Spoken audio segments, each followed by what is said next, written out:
ஆசிரியர்கள் அனைவருக்கும் வணக்கம்.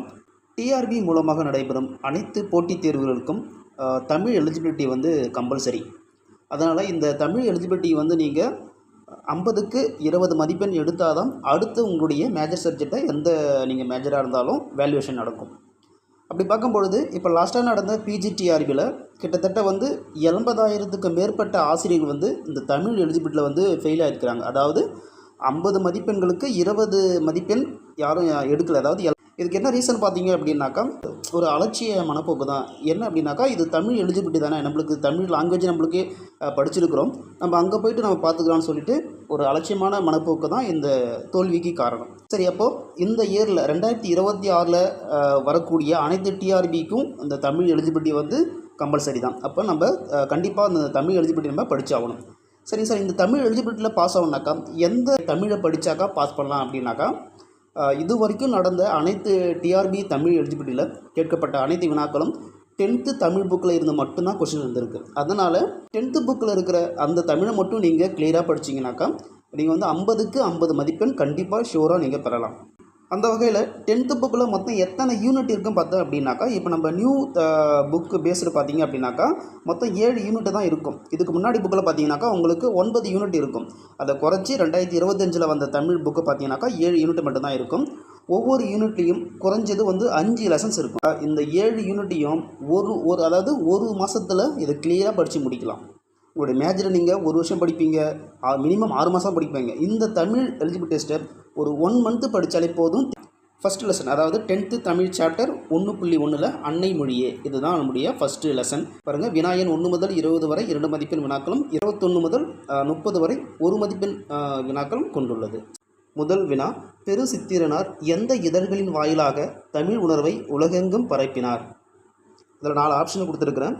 இதுக்கான உங்களுடைய ஆன்சரை நீங்கள் ஒரு ரஃப் பேப்பில் நீங்கள் எழுதிட்டு வாங்க. இதுக்கு லாஸ்ட்டாக நான் வந்து ஆன்சர் உங்களுக்கு சொல்கிறேன். நெக்ஸ்ட்டு 2, முன்னைக்கு முன்னை முகிழ்ந்த நறுங்கனியே, இதில் முன்னை என்பதன் பொருள் யாது? அடுத்தது 3, பாவலரேறு பெருஞ்சித்திரனார் யாரை பாண்டிய மன்னனின் மகளே என அழைக்கிறார்? அடுத்தது 4, நற்கணக்கே என்று பெருஞ்சித்திரனார் குறிப்பிடும் நூல் வகை எது? 5, தமிழுக்கு கருவூலமாய் அமைந்த பெருஞ்சித்திரனாரின் நூல் எது? ஆப்ஷன் பாருங்கள். ஏ கனிச்சாறு, பி உலகியல் 100, சி திருக்குறள் மெய்ப்பொருளுரை, டி பாவிய கொத்து. அடுத்தது 6, தமிழ்தாய் எங்கு நிலைத்து அரசாண்ட மண்ணுலக பேரரசு என பாடப்படுகிறது?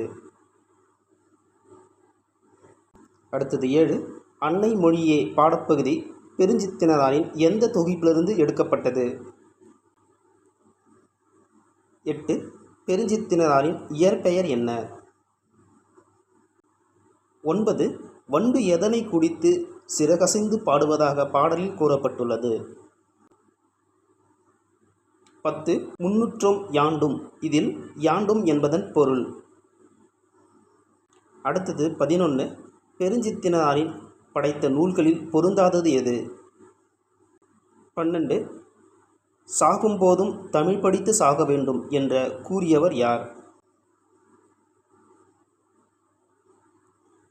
அடுத்தது 13, இன்னரும் பாப்பத்தே என்பது எதனை குறிக்கும்? 14, என் தொகையே என்பது எதனை குறிக்கும்? 15, வேற்று மொழியார் உரைத்த புகழுரையும் எமக்குள் எதை எழுப்புகின்றன? 16, செந்தமிழ் இதை பிரித்து எழுதுக. 17, பெருஞ்சித்திரனாரின் நூல்கள் எவ்வாறு சிறப்பிக்கப்பட்டுள்ளன? நெக்ஸ்ட்டு 18, முன்னும் நினைவால் முடிதாழ வாழ்த்துவமே, இதில் முடி என்பதன் பொருள் என்ன? 19, தமிழ்தாய் எதற்கெல்லாம் பட்டறிவும் சிரிப்பும் ஆனவள்? அடுத்து 20, அறிவை பெருக்குபவள் அன்பை வளப்படுத்துபவள் யார்? 21, பொறுத்துக. இந்த சைடு பார்த்தீங்கன்னாக்கா மாண்புகழ், மண்ணும், வடிவு, பாப்பத்து. இந்த சைடு சிலப்பதிகாரம், திருக்குறள், 10 பாட்டு, மணிமேகலை. இதுக்கான கரெக்டான ஆன்சரை நீங்கள் எழுதுங்க. அடுத்தது 22, கூற்று பாவலரேறு பெருஞ்சித்திரனார் தமிழ் உணர்வை உலகெங்கும் பரப்பினார். இதுக்கான காரணம், இவர் தென்தமிழ் தமிழ்ச்சிற்று இதழ்களின் வாயிலாக பணியாற்றினார். இதற்கான சரியான ஆன்சரை நீங்கள் எழுதுங்க. 23 கூற்று. திருக்குறள் மெய்ப்பொருளுரை தமிழுக்கு கருவூலமாய் அமைந்துள்ளது. காரணம், பெருஞ்சித்திரனார் நூல்கள் நாட்டுடைமையாக்கப்பட்டுள்ளன. அடுத்தது 24 பாவலரேறு என்பது யாருடைய சிறப்பு பெயர்? அடுத்தது 25 மன்னி அரசிறந்த. இதில் மன்னி என்பதன் பொருள் யாது?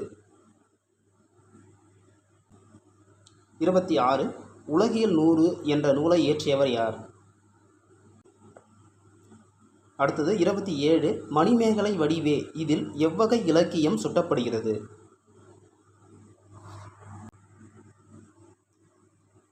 28 எட்டுத்தொகை நூல்களுள் ஒன்று எது? அடுத்தது 29 பெருஞ்சித்திரனார் தமிழ் உணர்வை எதன் வாயிலாக பரப்பினார்? கட்டுரைகள், இதழ்கள், நாடகங்கள், திரைப்படங்கள். அடுத்தது லாஸ்ட் கொஷின் 30 செப்பரிய நின்பெருமை என்பதில் செப்பரிய என்பதன் பொருள்? சரி நண்பர்களே, இந்த கொஷின்ஸ்க்கான அனைத்து ஆன்சர் கீயும் இந்த வீடியோனுடைய டிஸ்கிரிப்ஷன் பாக்ஸில் உங்களுக்கு நான் கொடுத்துருக்கேன். நீங்கள் அதை செக் பண்ணிவிட்டு உங்களுடைய மதிப்பெண் 50க்கு நீங்கள் எவ்வளோ எடுத்தீங்க அப்படின்னு சொல்லிட்டு கமெண்டில் தெரிவிங்க. மீண்டும் அடுத்த லெசனில் நம்ம சந்திப்போம். நன்றி.